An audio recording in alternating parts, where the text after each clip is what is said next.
everyone, and welcome back to another episode of the Stitch Sessions. If you're new here, my name is Karen, and every once in a while I do something called a Crochet Quick Chat, where I answer some of the most common questions asked by you and also some of my crochet students that I teach in real life, or right now online. And by the way, we now offer an interactive online crochet class. So I'll leave some information in the description box down below. And it's a great opportunity to interact with me and ask the questions in real time. So if you're interested in that, the info is down below. But in the meantime, we have a lot of great free tutorials on this channel, so make sure to have a look around, and I'm sure you're gonna find something that you like. Okay, let's dive into today's question. And I was just dealing with this over the past weekend with some of my online crochet students, and the big question is, do I really have to count my stitches? I get this question a lot, surprisingly enough. A lot of my real life, I call them real life crochet students, have come to me from the knitting world. So a lot of times with knitting, especially when you're just working on flat projects, like let's say a scarf or a blanket, once you cast on the required number of stitches, you really don't need to count anymore, because basically once you get to the end, you just turn your work and start over. So the stitch count kind of stays the same in many ways. So the really quick answer to that question is you don't really have to do anything. It all depends on what your goal is. Are you just kind of, puttering around with the crochet, seeing how you feel about it? You just want something mindless to do, maybe while you're watching some Netflix or something like that. So you really don't have to count your stitches, but would I recommend counting your stitches? A girl that loves her math? Absolutely. If you are doing something like a scarf, for example, where you're keeping it really simple, like let's say you're going to do something very, very simple, like a single crochet scarf, especially if you're a beginner. So you would just have your chain row and you would go back and forth and back and forth and back and forth, and maybe some of your edges are coming out not quite so straight. You can always camouflage that with a little border around your project at the very end. So that's a little kind of hack you can do. I know especially when you're a newer crocheter, and I was in the same boat many years ago, where you'd work on a project, you're getting all excited, and then maybe you've done a big chunk and then you lay it down and you realize, oh man, it's really, really crooked and I don't feel like tearing it out again. So I hear you, I feel you, been there, done that. So that is when sometimes you can just go back afterwards and put a nice little border on it. Usually it helps to camouflage that. Blocking is the other thing you can do. Although if your stitch count is really off, then blocking won't help. But these are just some quick little things that, if you're almost at the end of the project and you really don't have the heart to unravel everything, although I'm a big promoter of unraveling and frogging, I think it's actually very therapeutic, but that's a whole other topic. These are just quick little hacks you can do to solve that problem. Now, the importance of counting your stitches is no different than the home builder that is going to build your house. If they weren't maintaining the right number of measurements, whether it's, measuring the height of your ceilings or the width of your house or the width of your windows and doors, imagine how that building would be put together. If you have a car manufacturer that wasn't keeping a consistent number of measurements for each type of vehicle they made, imagine how that would come out on the assembly line, right? Even something as simple as, stacking bricks. Like, I'm just using real life examples of how if you don't keep the numbers even, or you don't keep the count consistent, that you're not going to have a very solid piece of work. Now, when you're creating your art, and crochet is a fiber art, it all depends on the goal that you're going for. So if you are doing something more of a flat project, or maybe a wall hanging, and your goal is to make it a little bit offset and quirky, then maybe counting your stitches is not really the end be all end all for you. But if you are working on things like a garment of some kind, like I said, scarves you can kind of get away with little boo-boos here and there. But if you're working on things like a cardigan, a sweater, a summer top, like the one I have here, you know, the stitch count becomes, the consistency of the stitch count becomes very important. And I'm just going to put up on the screen here a little graphic of the photo that one of my students sent me with the issue she was having. So she was just kind of working on a flat row swatch just to practice, and she was going back and forth and back and forth. So you can see in the first photograph, it's not too bad. So, you know, she's staying fairly straight. There's a little bumps on one edge. But then she tried another project, and this is in the next little clip you're going to see here. And now you can see that, especially one particular edge, it's really kind of bowing in and it's just wavering all over the place.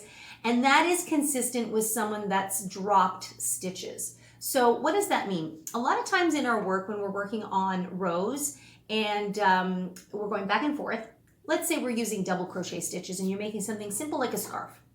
So you do your double crochets to the end of the row, and usually you'll be told to chain 3. Some of you might do a chain 2, your personal preference.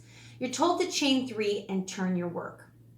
Now, a lot of times at the bottom, at the base of that chain 3, you'll see a little loop there. One of the common mistakes that happens is people think that their next stitch, as they begin the next row, goes into that same loop. What that'll do is that creates extra stitches. And so then you're going to find that your work starts to do something like this. And in fact, we actually call that an increase stitch. So you might want to check out this video up here when you get a chance. And it's all about us talking about decreasing and increasing your stitch count. So that's a great example of accidentally increasing your stitch count. Now, let's say you get that first part correct where you just go into the very next stitch and you work your way across and you get to the end and you've placed your double crochet in the last official stitch and it looks like you've got no stitches left. So most people would then chain 3, turn their work, and begin it all over again. The thing that happens there, and you may notice it if I bring up that photograph again, is that when you do that, that chain 3 from the beginning of the previous row actually got left behind. So that chain 3 that we use to start a new row of double crochets, that actually counts as a stitch. So you want to make sure that you're still working in to that last stitch. And if you're ever unsure, like if your work starts to look wonky, remember, what was the stitch count you started with? Let's say you started with 10. So you're doing a few rows, you're feeling pretty good. Now all of a sudden your work is starting to look like this. You got to think, okay, I've got to count. So I always kind of start from where my hook is. It's just really easier. And I just count the number of stitches going back. And if I only have 9, then I know I need to fit one more stitch in there. Or if I have 11, then I know, uh-oh, I've put too many stitches in. So counting is important for maintaining the quality of your work. Now, is it a golden rule? Some hardcore crocheters would say, absolutely, you must count. I'm all for like, do you do you. Like, do you want consistency and quality? Definitely count your stitches. If you're just kind of doing something for like passing the time and maybe a week from now you're gonna, move on from crochet, then meh. You don't have to count your stitches. But I have this funny feeling that most of you that are here and listening to this quick crochet chat, that you do care about consistency and the quality of your work. So first of all, I love counting. I love math. I love crunching numbers. And if you thought that getting into crochet or knitting had nothing to do with math, boy, are you going to be sadly mistaken. And in fact, don't let the comfort of knitting fool you. There are definitely lots of chances for people to drop stitches in knitting as well. So yes, it's nice to have rhythmic patterns you can work on that go back and forth, but it is still important to maintain a certain level of kind of awareness of where you are in your pattern, okay? And stay tuned for a few more follow-up videos I'm gonna have to this Crochet Quick Chat. It might not necessarily be the very next video because next week we have our one of our Year of the Bride tutorials coming out, and that's going to be super exciting, so stay tuned for that. But there will be one and maybe two follow-ups to this video about how to keep those edges straight. So I know I talked a little bit about it in this quick chat, but I'm actually going to break it down and do a little tutorial on how to keep your edges straight. So in this case, for example, like I have a granny square, so it's important to count, right? So that you have your edges, your corners have the same number of stitches and your sides have the same number of stitches.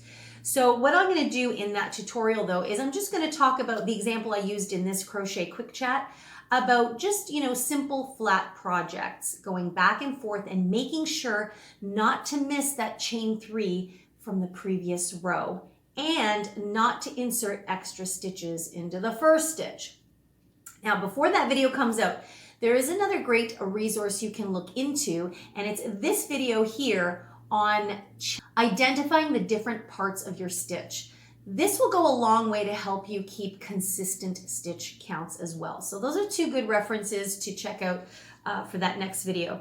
Also, another follow-up video I will do after I do one for straight flat projects, I am going to talk about circular projects. So creating circles, and I have a little small one here, I'll put a close-up for it, and how to keep a nice rounded edge to your circle.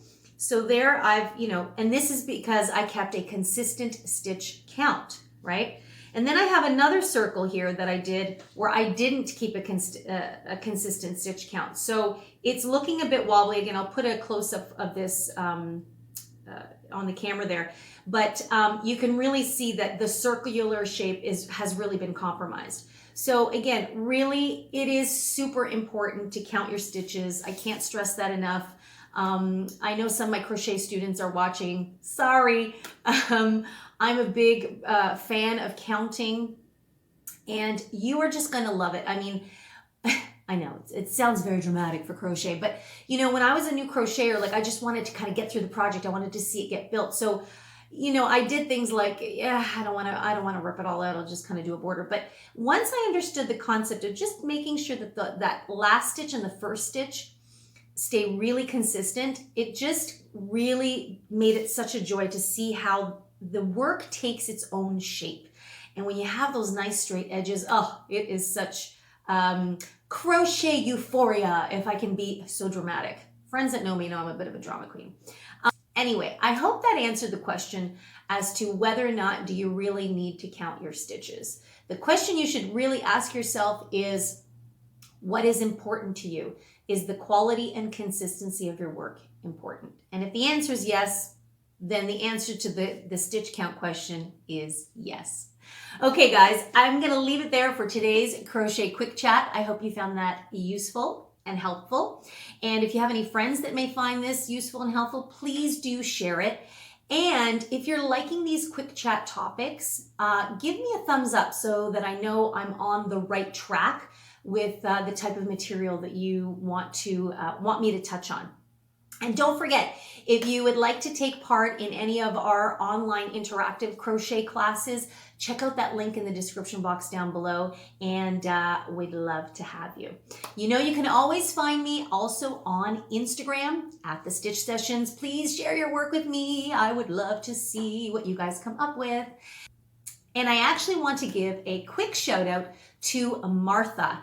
Martha actually made our crochet Easter basket design from last Easter for her kids. And I'm just gonna put a clip of it up right there. And she did an amazing job. And she shared it with me up on Instagram. And I was so delighted to see it. Thank you so much, Martha, for giving me a shout out. And I love the colorways that you chose for your Easter baskets. All right, guys, I'm gonna leave it there. You know what I always say. Have an amazing day. Happy crocheting. Take good care. Be well. And I will see you guys in the next session. Bye.